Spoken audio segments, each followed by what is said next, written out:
Assim diz o Senhor, Rei de Israel, seu Redentor, o Senhor dos Exércitos. Eu sou o primeiro, eu sou o último, e além de mim não há Deus.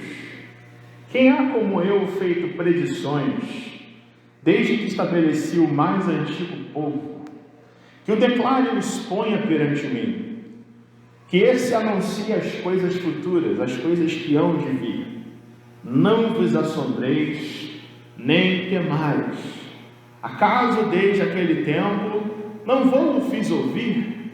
Não vou-lo anunciei? Vós sois as minhas testemunhas.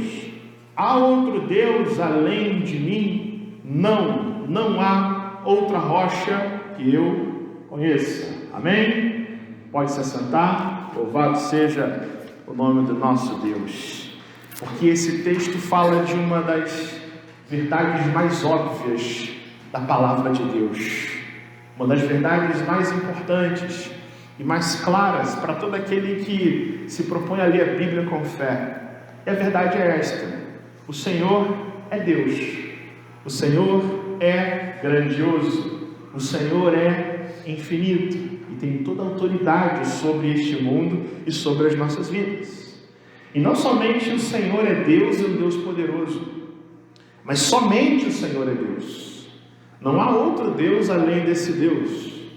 Não há outra rocha, como cantamos no hino, rocha eterna, meu Senhor, quero em ti me refugiar. Não há outra rocha em que você possa se edificar a sua vida espiritual, a sua casa, senão nesse Deus que vira para mim e para você e diz: não temas, eu sempre fiz valer a minha vontade, eu sempre anunciei as minhas promessas, eu sempre prometi coisas durante toda a história que se cumpriram na história. Deus não é homem para que minta. Deus não falha nas suas promessas, nas quais nós sempre temos o amém, nós sempre temos o sim da parte de Deus. Mas, irmãos, trata-se de uma verdade óbvia, mas é aquela verdade óbvia que precisa ser dita, porque nós geralmente nos esquecemos do que é óbvio. Por acharmos que é óbvio, nem sempre prestamos atenção. Por acharmos que o fato de o Senhor ser Deus é uma coisa muito bem revelada nas Escrituras, na prática, na vida, na correria, no suor do dia a dia, é bem verdade que esta verdade que meditamos, às vezes é esquecida, às vezes não é percebida, às vezes não é pensada por cada um de nós, quando as ondas surgem, quando as crises, as tempestades, os furacões que arrasam a nossa vida, tentam nos colocar para baixo, aparecem. E portanto é um óbvio, é uma verdade que está, como no dito popular, debaixo do nosso nariz, mas que a gente precisa reafirmar para o nosso coração saber. O Senhor é grandioso. O nosso Deus tem uma grandeza incomparável. O Senhor é o Criador, e por ser Criador e por ser um Deus infinito, está acima de todo o cosmos, de toda a criação, de todo o universo.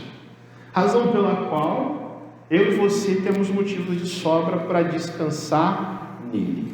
A gente também sabe, e o profeta Isaías trata disso nessa passagem, que sendo Deus grandioso e sendo Deus o único Deus e a única rocha para onde aquele que crê nele tem que se refugiar, ele não tolera competição com outros deuses. Ele não tolera, como diz o livro de Apocalipse que lemos no culto, idolatria, e condena de morte aqueles que procuram viver na prática desse pecado. Um dos pecados mais combatidos na palavra de Deus, especialmente no contexto do povo de Israel, no Antigo Testamento, é justamente o culto que se faz a qualquer outra coisa que não seja Deus. Cultuar pessoas, cultuar ideias, cultuar objetos, cultuar bezerros de ouro, substituindo colocando no lugar de Deus, no pedestal de Deus, no altar do Senhor, qualquer coisa que não seja adoração a esse Deus verdadeiro, que é o único digno de ser adorado. Essa é uma consequência de o Senhor dizer: eu sou o único Senhor na sua vida, povo de Israel. É o povo poder ter a tranquilidade, o descanso de se refugiar nele. Mas é uma consequência inevitável.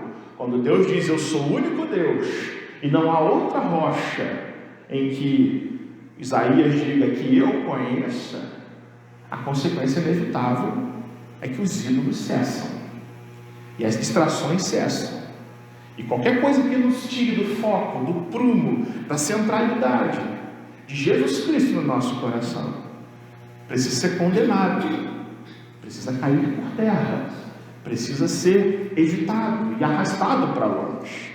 E esse é um drama terrível, irmãos, pelo qual o povo de Israel passou, que é lidar com o pecado da idolatria, e também é um drama terrível que a igreja de todos os tempos sempre também teve que enfrentar: o culto a pessoas, o culto a objetos, ou o culto a uma simples ideologia, colocando no lugar de Deus a verdadeira adoração. E esse texto aqui que a gente leu nada mais é do que uma investida do Senhor, uma forte investida do Senhor contra o pecado da idolatria, pelo qual o Deus de Israel está reivindicando a sua unicidade, o seu atributo de ser o único Deus, de dando um choque de realidade nesse povo, dizendo: ô povo, acorda, não busquem falsos deuses, não busque esperança em pessoas, em ideias, em reinos, em qualquer outra coisa que não podem redimir vocês do exílio. Somente o Senhor é a verdadeira rocha, somente o Deus de Israel é o Deus verdadeiro. E os demais deuses são deuses falsos, Baal, Astarotes e qualquer outro deus. Nada e ninguém pode ser com ele comparado.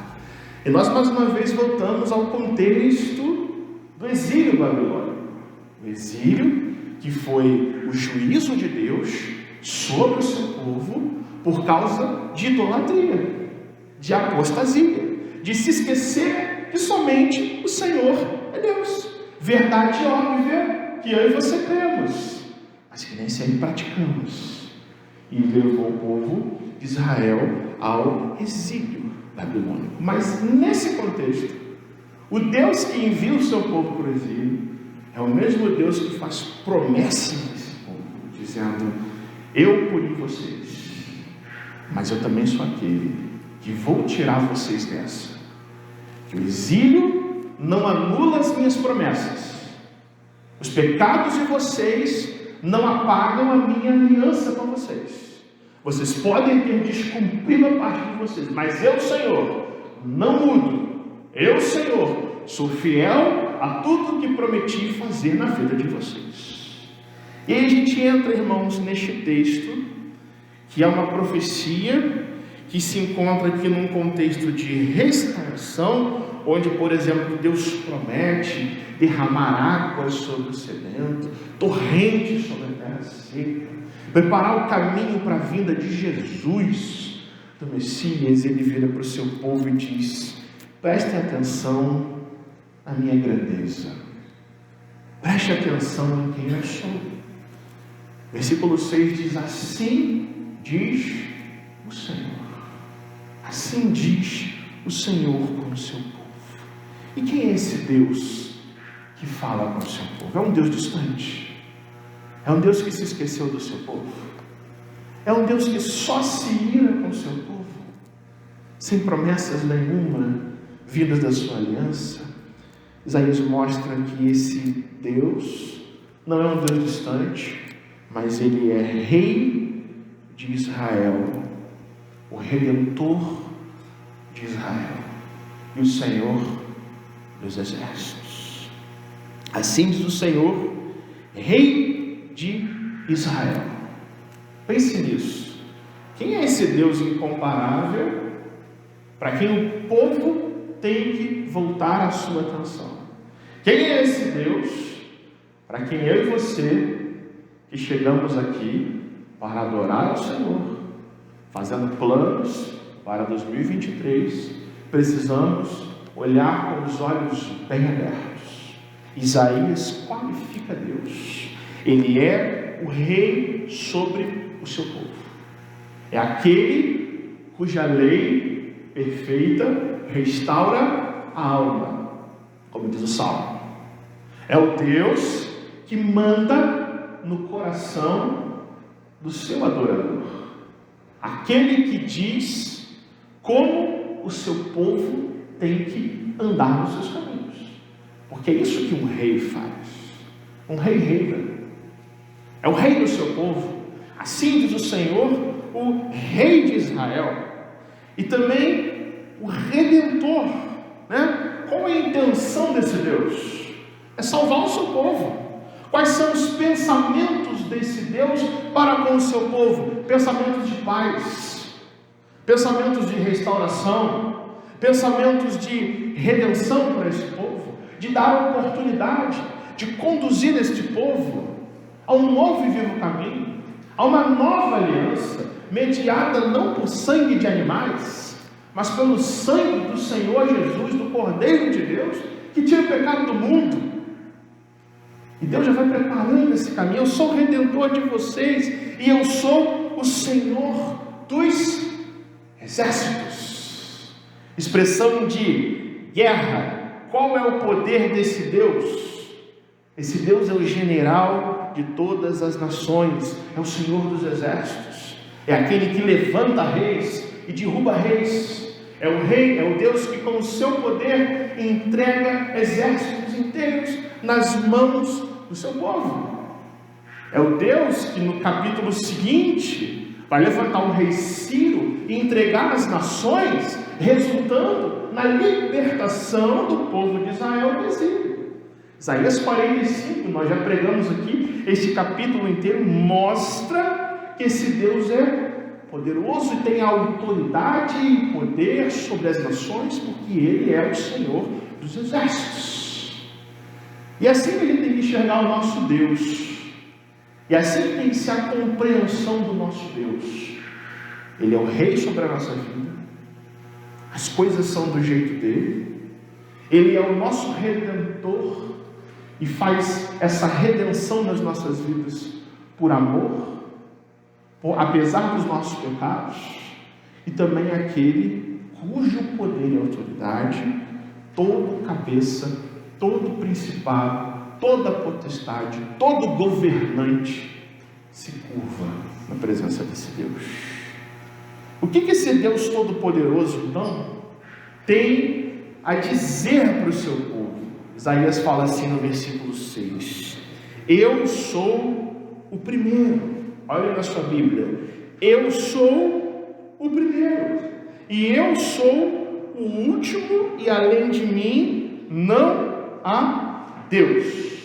É Deus reivindicando a sua grandeza, a sua unicidade.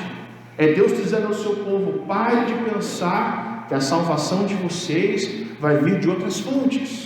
Eu sou o primeiro e eu sou o último.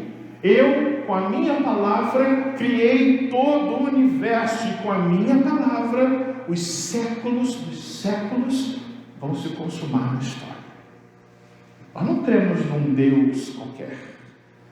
Nós não cremos num Deus que está tentando fazer o melhor que Ele pode para melhorar as nossas vidas. Nós não cremos num Deus que está se esforçando o seu máximo para que as coisas boas da nossa vida deem certo. Nós cremos num Deus soberano, irmãos. Nós cremos num Deus infinito. Nós cremos num Deus grandioso, e a sua grandeza é demonstrada em toda a sua palavra e revelada em toda a história deste mundo. E o que Deus faz aqui então no verso 7? Quando Ele diz: quem há como eu feito predições desde que estabeleci o mais antigo povo? Deus está aqui, irmãos, fazendo um desafio, um confronto, um teste, uma prova ao seu povo, no sentido desse povo pensar: Apresente aquele que tem o poder de vaticinar, de prever, de fazer profecias, de dizer o que vai acontecer no futuro. Quem há como eu feito predições desde o mais antigo povo? Ele diz para o seu povo assim: declarem, povo de Israel, exponha perante mim, e se houver alguém que ache que pode mandar nas coisas, mandar na vida, mandar na história, que esse anuncie as coisas futuras. Se há um falso Deus em que você... Será que Baal consegue fazer isso? Será que os deuses falsos podem fazer isso? A prova de que Deus é o único Deus está no fato de que Ele prediz o que acontece. Somente o Deus de Israel é o Criador, é o provedor, é o sustentador, é o redentor, é o consolador do seu povo. Somente Ele determina as coisas. Somente Ele diz e acontece. Somente Ele faz valer a sua vontade na história. Verdade óbvia, está muito clara na palavra, mas é um óbvio que precisa ser enxergado. Somente entendendo esta verdade, irmãos, é que os nossos planos se alinham com a vontade desse Deus. Somente entendendo esta verdade da palavra é que nós encontramos descanso para a nossa vida em todo o tempo. E no verso 8, Deus traz uma palavra de consolo para o seu povo. Então, Israel, já que eu sou esse Deus tão grandioso, cuja grandeza é incomparável, não vos assombreis. Sabe? Não fique apavorado com a vida de vocês. Não temais, porque desde aquele tempo mais antigo, eu, o Senhor, sempre declarei a vocês a minha vontade, sempre revelei a vocês os meus atributos, dei a lei a vocês, dei a palavra, enviei profetas para vocês, estabeleci uma aliança com vocês. Portanto, parem de andar com medo da vida, parem de andar apavorados, em pânico. O que pode ser, o que não pode ser, como é que... Porque eu, o Senhor, estou no controle da história, estou revelando a minha vontade para vocês. O exílio na Babilônia é só uma fase da vida de vocês, que logo vai passar. Deus não se esqueceu do seu povo, né? E aí ele diz assim: vocês são minhas testemunhas. E o que uma testemunha faz? Nada além de observar e falar.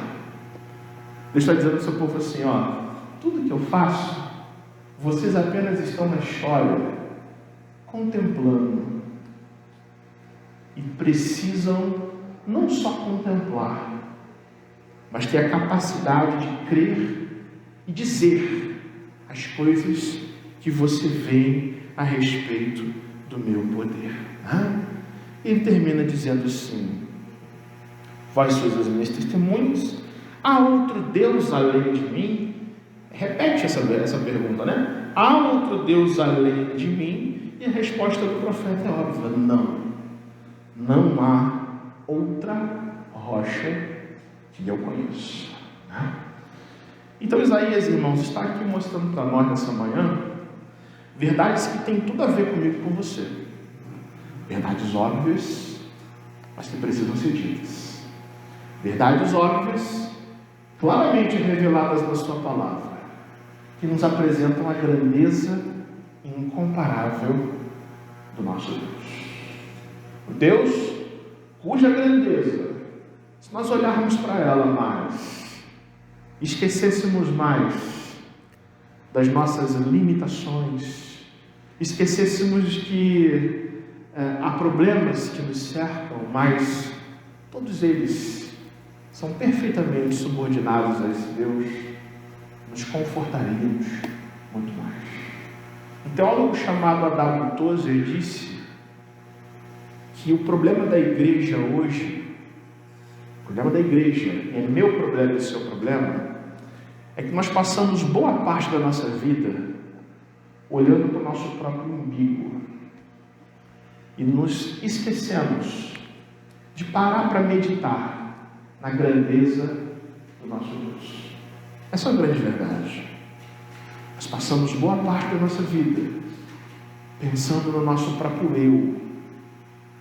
E se meditássemos mais na grandeza desse Deus, não viveríamos tão ansiosos, tão negativos, tão preocupados, mas saberíamos viver confiantes no Senhor, mais do que até temos sido hoje. O profeta Daniel diz que o povo que conhece o seu Deus é um povo forte, um povo ativo. O povo que conhece o seu Deus é um povo forte, é um povo que não enfraquece na sua fé, é um povo ativo, um povo que se levanta crendo no Senhor.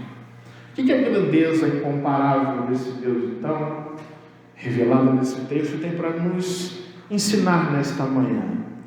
Primeiro é que, sendo Deus um Deus grandioso e único, nós somos invadidos pela certeza de que esse Deus, pela sua grandeza, ele é único, digno de ser adorado por nós. Verdade óbvia, que nem sempre percebemos.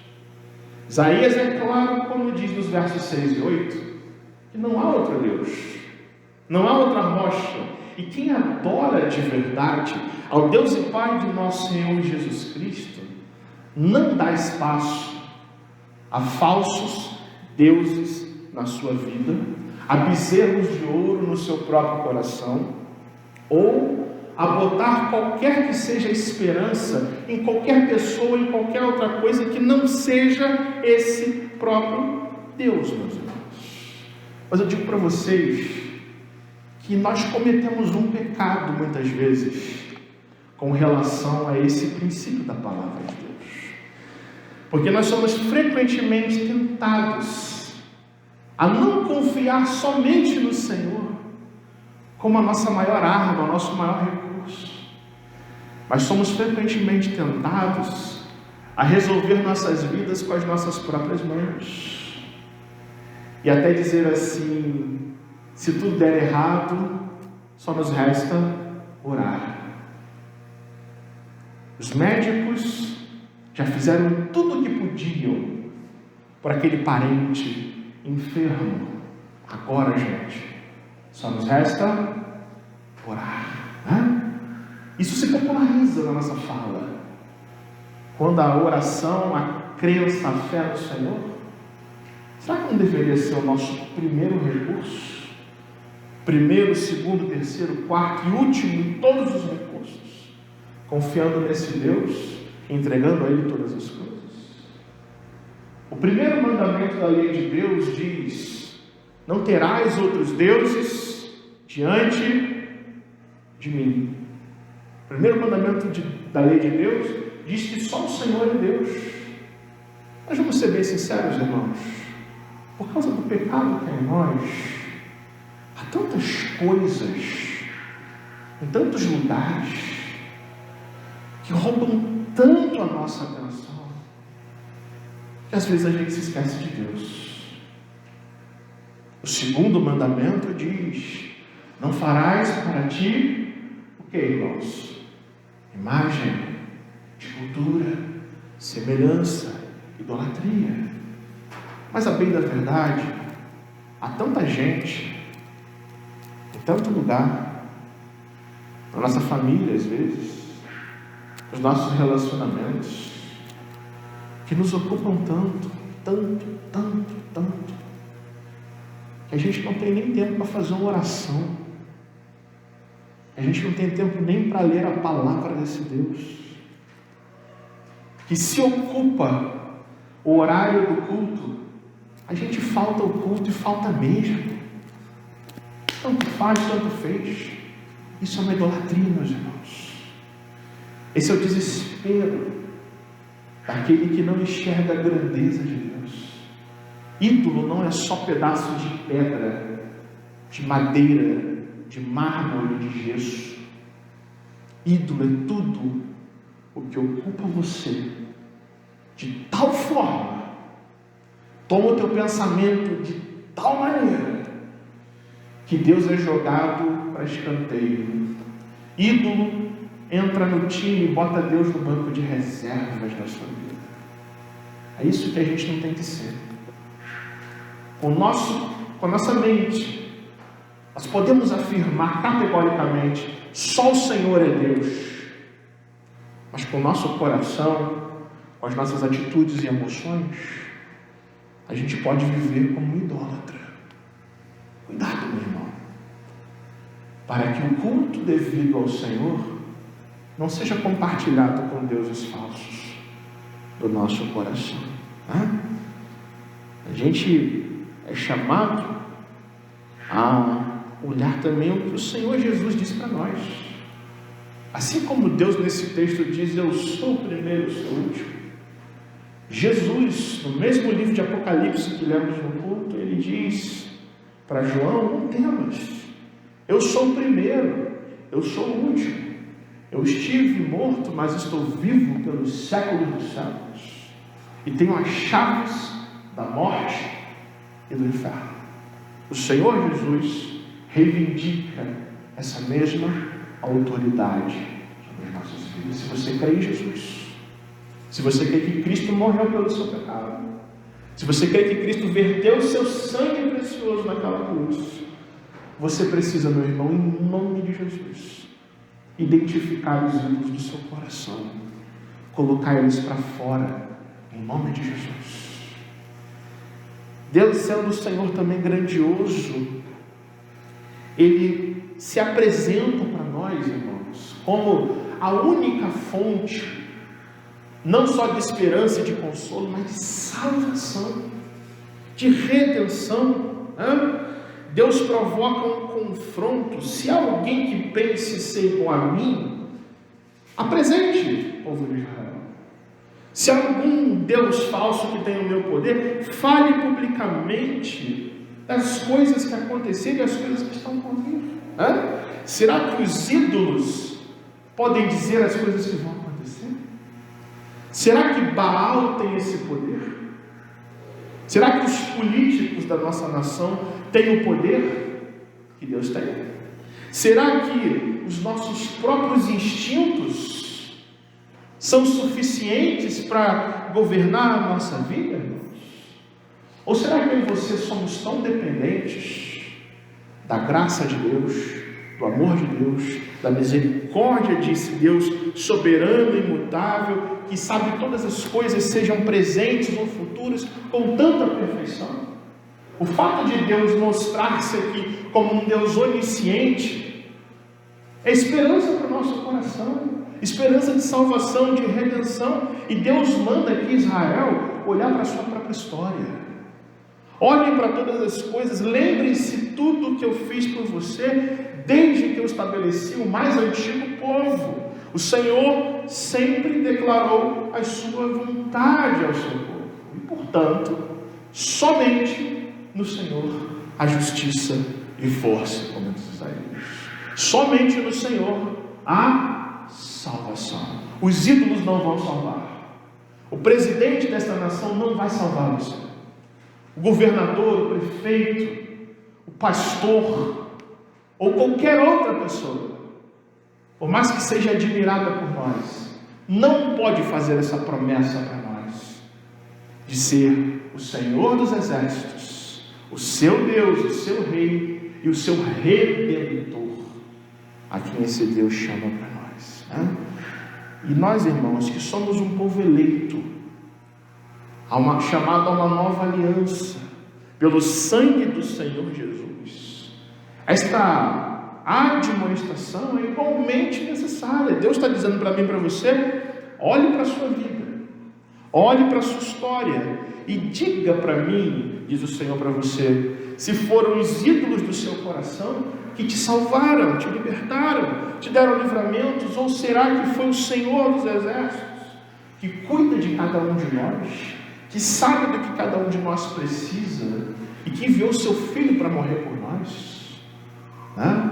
Jesus tem que ser visto por nós não somente como um abençoador, não somente como um símbolo religioso, mas como aquele que é o Filho de Deus, que veio a este mundo nos espiar do pecado, espiar o nosso coração, limpar a nossa vida, purificar a nossa mente e nos mostrar a verdadeira salvação que ninguém pode dar a nós, porque esse Deus é incomparavelmente grande. E por fim, a grandeza incomparável desse Deus o torna o único digno de toda a confiança, de toda a segurança, de todo descanso que você possa ter. O Deus de Israel não é um Deus reservado, sentado no seu trono, isolado de qualquer relação com o seu povo, como são os outros deuses, os falsos deuses, mas é um Deus que vira para o seu povo e diz ao povo de Israel: não tremam, não se apavorem, não se assombrem, não percam a sua vida com ansiedades desnecessárias, não entrem em pânico. Eu sou a única rocha em que vocês podem encontrar a solução para qualquer que seja o dilema da vida de vocês, né? Os salmistas cantavam dizendo: o Senhor é a minha luz e a minha salvação, de quem eu terei medo? Salmo 46, que lemos no culto, diz: Deus é o meu refúgio, é a minha fortaleza, socorro bem presente na hora da angústia, né? E a pergunta que a gente tem que fazer nessa manhã, irmãos, é que será que nós cremos que Deus é único mesmo? Ou nós temos buscado outras formas de alienarmos a nossa mente para nos aliviar, né? Em quem nós temos descansado o nosso coração? Em quais esperanças nós temos descansado na nossa vida? A palavra nos ensina que Jesus, meu Senhor e teu Senhor, nosso Senhor e Salvador, é aquele que se põe na nossa vida como nossa pedra fundamental, aquele em quem todas as promessas de Deus se concretizam, né? Aquele que deu sua vida por nós, e Ele é para nós suficiente para cuidar do nosso coração, para acabar com os nossos medos, para nós termos certeza quanto ao nosso amanhã, né?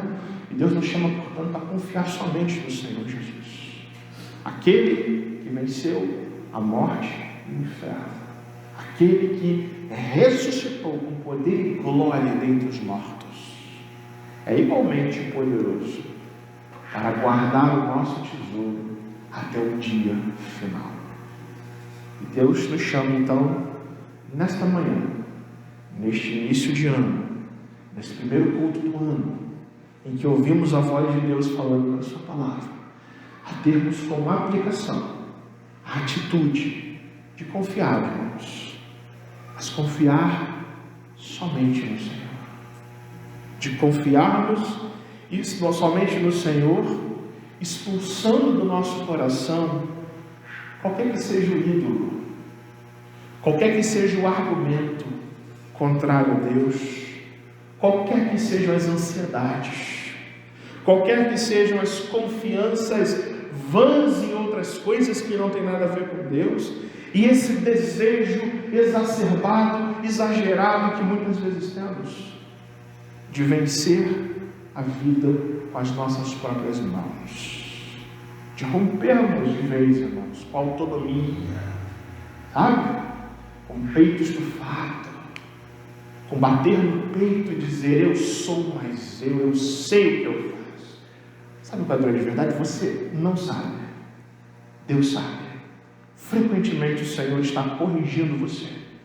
Ele nos chama a olharmos para a sua grandeza e nos refugiarmos nele somente. Isaías também nos chama com isso a nós aprendermos a depender do nosso Deus. Depender, né? E depender é um passo além da confiança, é uma entrega de vida. Depender significa você se voltar para Deus e dizer: Senhor, já que eu não tenho controle de nada do que acontece, já que a minha vida é curta e passageira, como diz o Moisés no Salmo 90, né?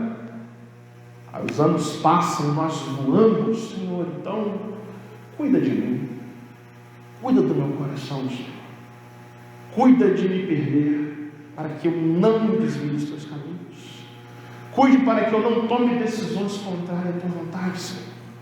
Nós temos que aprender, irmãos, já que o Senhor é isso tudo para nós, já que cremos no Senhor Jesus de todo o nosso coração, a somente afirmar que não precisamos de mais nada para termos paz no coração. Deixa eu dizer uma coisa para você: Cristo é suficiente, meu irmão. Cristo é suficiente. Repita isso: Cristo é suficiente para que eu tenha paz no meu coração. Repita: Cristo é suficiente para que eu tenha paz no meu coração. Deus é bastante, Deus é grandioso. A vida com Deus é graça, é amor, é fruto das suas maravilhosas misericórdias. Pense na grandeza de Deus, irmão. Comece esse ano olhando menos para o seu interior e olhando mais para a grandeza desse Deus. Esta verdade é uma verdade óbvia da palavra de Deus, mas que precisa ser dita, crida e praticada em nome de Jesus.